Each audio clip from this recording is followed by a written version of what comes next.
recover if you've already begged your ex-wife to take you back and you've made yourself look weak and pathetic and lower value. Begging to take you back, if she didn't do it, then you probably are dealing with confirmation bias, and that begging was definitely a loss. But there are some things that you can go back to recoup and start rebuilding intimacy from the ground up after you have lowered the value that she has placed on you in her eyes. So how do you do that? Well, the first thing that you need to do is understand, if you don't already know who I am, my name is Griffin, and what I do is I help men restore their relationship or their marriages when their wife has zero interest in talking about the marriage or the relationship. If you haven't already subscribed to my channel, please do that. I'm going to be having an upcoming text message training that the last 2 or 3 times I've done this, we've had about 19 people, 19 men already tell me that they got back just from that communication training, that communication training was enough that they moved back in the same household with their wife.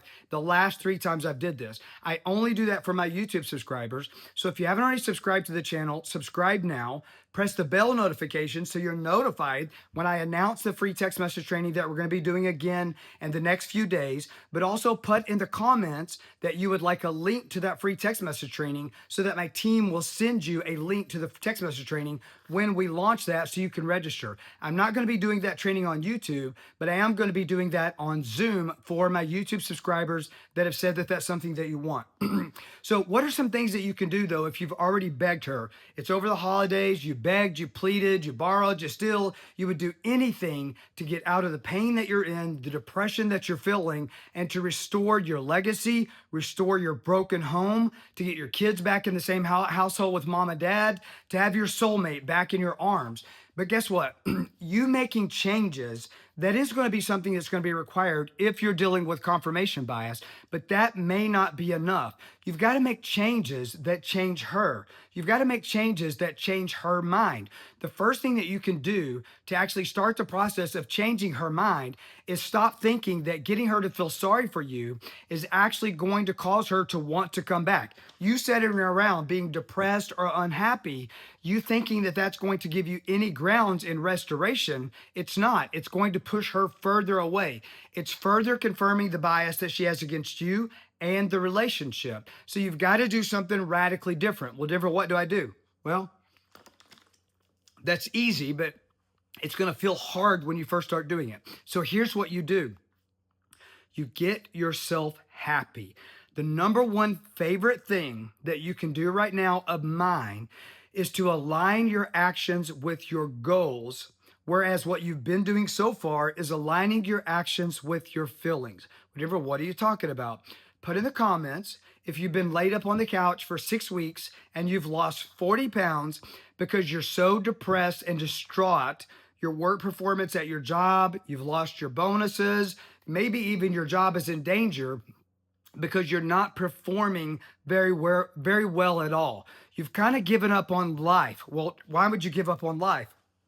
Listen, I literally was probably in tears about 20 minutes ago. Part of that's because I threw my back out. I always thought that was something just on TV, but no, it's a very real thing. I'm in agony right here. I don't even feel like doing this video, but I get to tell myself to align my actions with my goals, and my goals are to help people all over the world, not how I'm feeling. If I were to align my actions with how I'm feeling right now, I would be in bed, I would be in pain, I would be depressed and on a heating pad. And so while that's how I feel right now, I am suffering through this video to tell you I have been in your shoes. My wife separated from me, flew 2,002 miles away from me, and did not want to talk about the marriage. She did not want to talk about the relationship. So what did I do? Well, initially I begged, I plead, I did all these things that made it worse. I pushed her further. The next thing I did was I joined some type of men's program that got me off the couch and it got me feeling good about myself, but that even made it worse. I was becoming the best version of me. I was reclaiming my life. But she resented the changes I was making. I literally was turning into the man that she told me she wanted me to be when we were together. But that was making her hate me worse.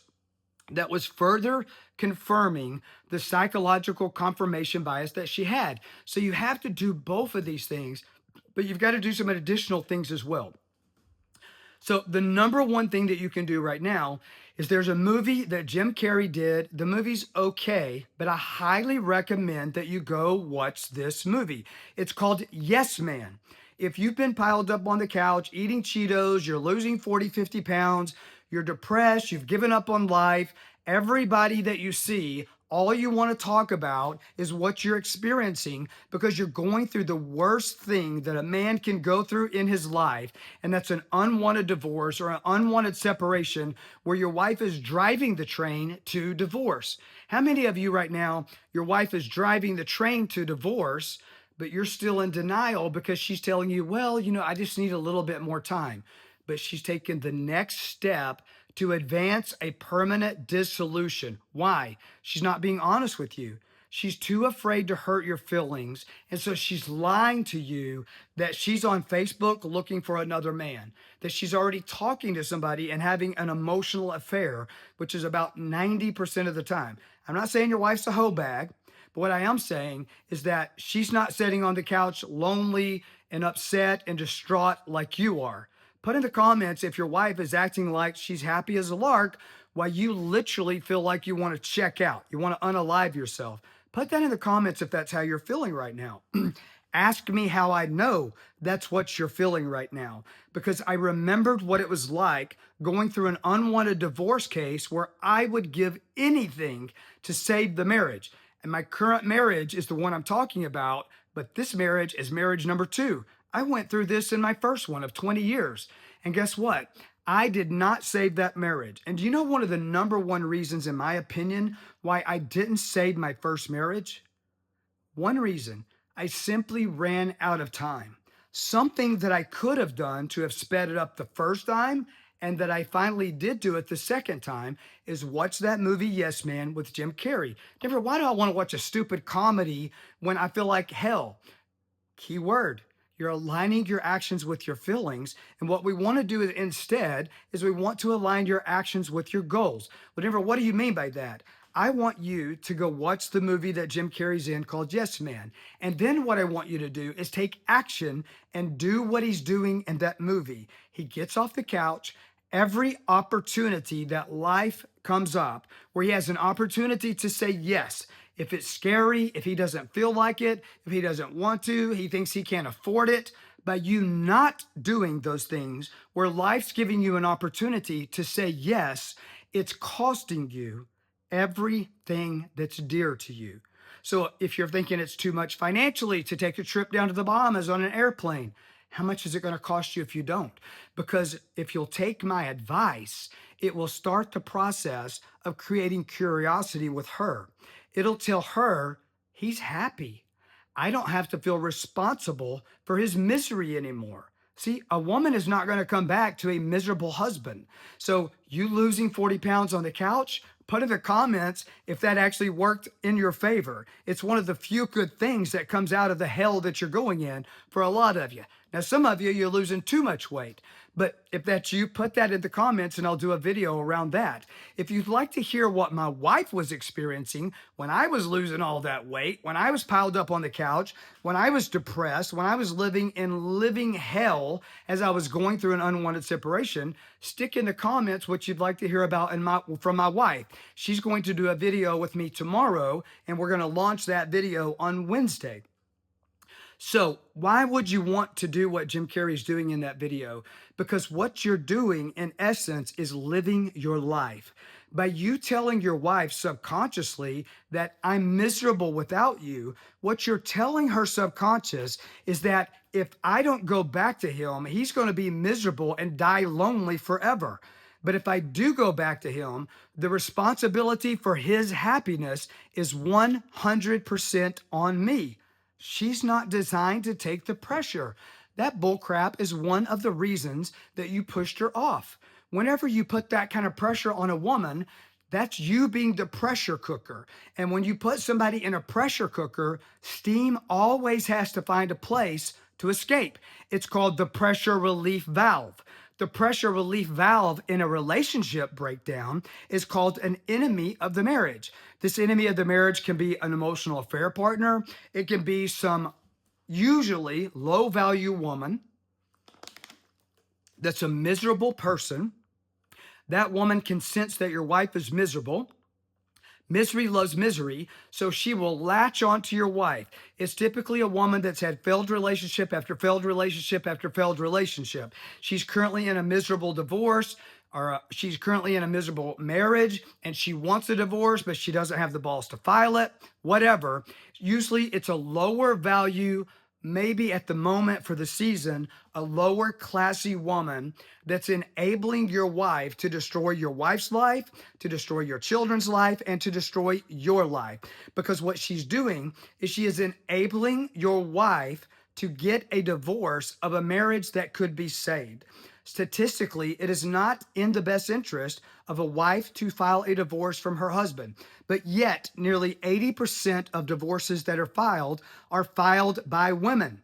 I don't mean this to be demeaning toward women. If you'd like my wife to talk about what I'm going to say next, the Bible literally says, a foolish woman tears her own house down with her very own hands.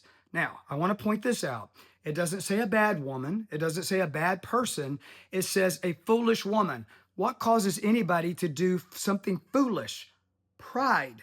So if your wife is full of pride and that pride is dictating her actions and she's aligning her actions with her feelings, but what she's also doing is she's driving a train, and she's driving the train to hell, and you're a passenger on the train, and she's taking you and the kids with her. And she's probably found somebody on social media to tell her this is a huge blessing for your kids. They're not mentioning all the faces of reality. If you actually get your divorce, on the other side of that, what's the statistical percentage that you're going to regret doing it? What is the statistical percentage of women that divorce their husbands, go find another man, marry him, and then advance 2 years into the future, they regret the new marriage and they wish they were still married to their ex-husband? From confidential surveys that have been taken, we know this is the statistical norm. So if you love her, should you let her go? Because the odds of her next relationship being successful are very minimal. If you have children, it's almost impossible. I'm not saying it can't work. I'm living proof that it can, but I'm also living proof that a second marriage or a third marriage, or some of you even facing a fourth marriage, it is so much more difficult to keep those relationships intact because organically they come with a dump truck load full of baggage. So what you can do instead is do what's needed to save the relationship. So something else you can stop doing. Stop listening to your preacher. Stop listening to your friends or your family members that are telling you to let her go. If they have never been in an unwanted divorce themselves and then figured out how to restore that marriage when the wife had zero interest in doing so, do not listen to them. They don't have the wisdom to help you restore yours. They've probably never seen it done, and they most definitely have not done it themselves. What they did instead when they were in your shoes, or they knew somebody that was in your shoes, was they found the fastest path to artificially get out of pain. All that's going to do is give you a lifelong of pain. I have been divorced from my ex-wife for about, I don't know, 50, going on over 15 years now, maybe not quite 15. Here's the point that I'm making. You can see from the Christmas tree in the background. Christmas is over, but I can tell you this. Every Christmas, every Easter, every birthday party, every wedding. I had 3 children in my first marriage, and now I have 6 children because God blessed me with double, because I have 3 stepchildren. I also have 7 grandchildren. Divorce, when you have children, is the price that you will pay the rest of your life. You never stop paying the price of divorce. You will pay it emotionally, you will pay it financially, you will pay it spiritually. Every time there's a holiday, the birth of a new child, any event that has anything to do with my children or my grandchildren Or my stepchildren, they have to go to this house and this house and this house. And then you got the drama. Well, they want to do it on this date and they want to do it on this date. I'm taking my family on a Disney cruise as a Christmas present.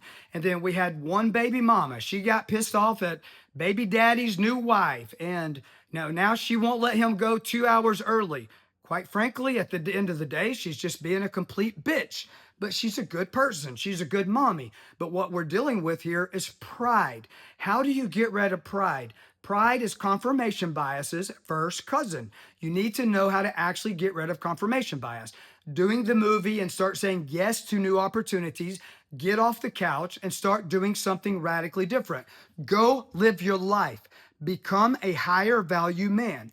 But even these things aren't enough. That's just the first step.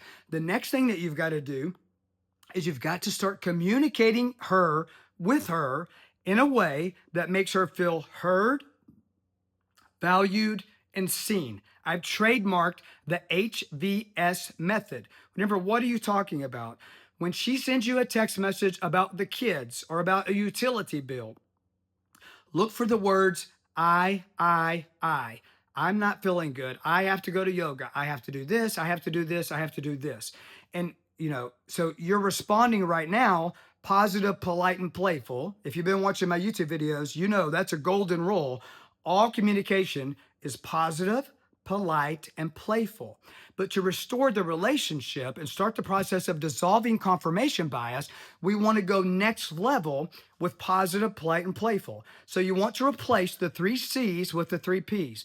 You want to replace condemning, complaining, and criticizing. Anytime you feel like you want to condemn her, complain, or criticize, instead, you want to come in and replace that with something positive or polite, and with enough new communication, playful, a joke, make her smile, make her laugh. But even that's not enough to fully get rid of confirmation bias and to start the process of rebuilding sexual passion. You've got to take positive, polite, and playful to heard, valued, and seen. Now, I'm going to go next level with this in my free text message training class that I'm going to be teaching for my YouTube subscribers only in the next few days. I'm just coming out of pneumonia, so I'm waiting for my voice to get just a little bit stronger. But today actually is the first day I could even talk. But give me a few days and we'll do that training. If you know that you need that training, put that in the comments right now. We're only responding to our YouTube subscribers. So with that being said, do you know the number one reason that I was telling you earlier that I truly believe the reason I didn't save my first marriage? The number one reason I truly believe that my current wife did not save her first marriage when she was facing an unwanted divorce. One reason, we simply ran out of time. Do you know, in the past 3 weeks, I have had 6 people make comments on my YouTube channel that I have reverse engineered Denver's YouTube videos to try to recreate his DivorceStoppers program, and I'm back with my wife. I think we've had 9 people in the past few weeks have said just watching these YouTube videos restored their marriage. Those people, their wife did not have confirmation bias that was so ingrained that it became biological. When your wife has confirmed the bias against the relationship or the marriage long enough to the point that those new thought patterns are controlling her every action, right? To the point that they have become biological, where we can see those thoughts on a brain scan, you need more. You have a need for speed and you're going to run out of time. If that's you and you know it, you don't have time to watch 200 of my YouTube videos. You need to take fast action. So I have a resource that you can do just that. It's called my free marriage U-turn masterclass. I teach that live every single week. Sometimes, if my voice is out, I will do it on a recording, but I'm always in there, in every single one of them live, answering the comments and talking to you in real time. But I try to do that as much as I can live. This week, I'm for sure doing that live. I will be in there answering every single comment. If you haven't already registered for a seat for the free Marriage U-Turn Masterclass, I want you to pause this video and do so right now. The website to do that is denvergriffin.com. Click on, yes, I want to join the free masterclass. Reserve your seat. We are about to enter, you know what's dangerous about that Christmas tree? What comes after the Christmas tree comes down? January. Most divorces are filed in January. Well, Denver, my wife's already filed a divorce. Most sexual affairs with a woman in an active divorce case starts in January. Well, Denver, my wife's already having a sexual affair.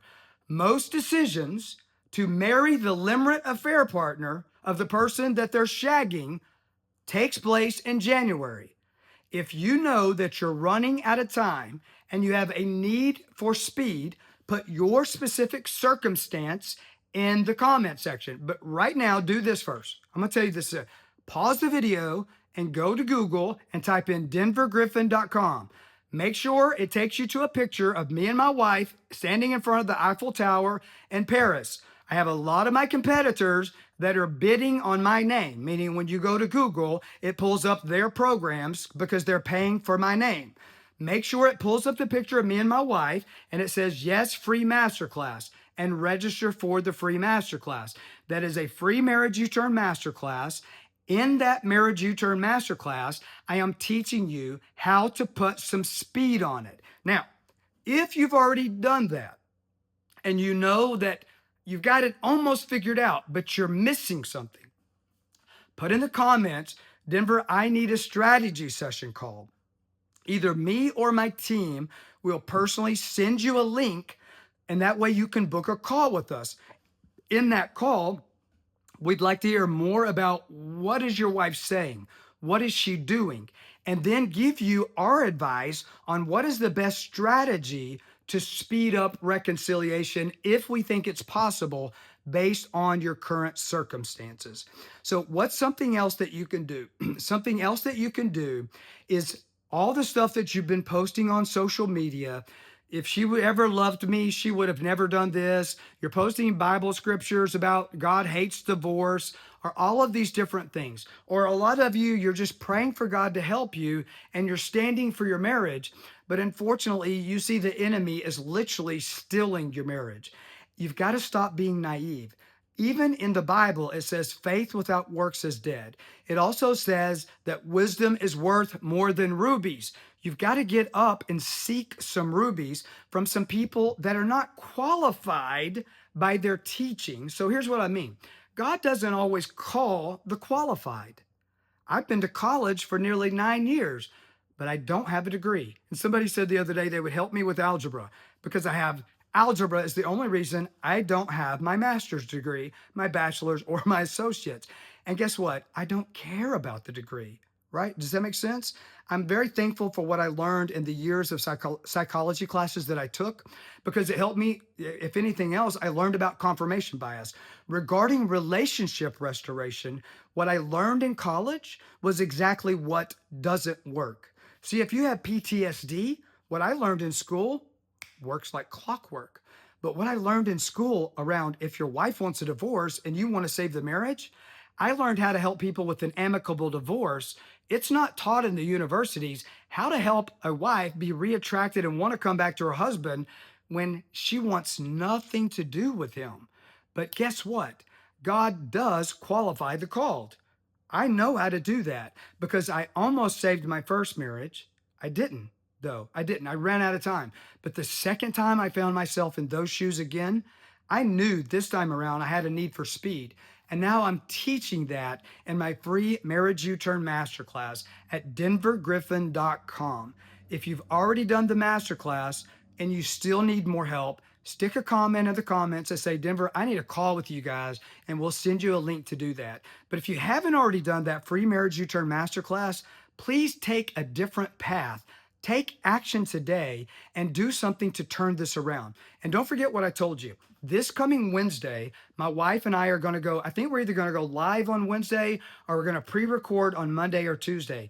Put in the comments what you'd like to hear from a woman that wanted a divorce from her husband, acted like she was doing fine, when I felt like I wanted to unalive myself because I was so lonely and miserable. If you'd like to hear what she was thinking or her perspective, in hopes that it can help you understand where your wife is at mentally, psychologically, and spiritually, put in the comments what you'd like us to talk about, and I promise you we will include it in this upcoming video.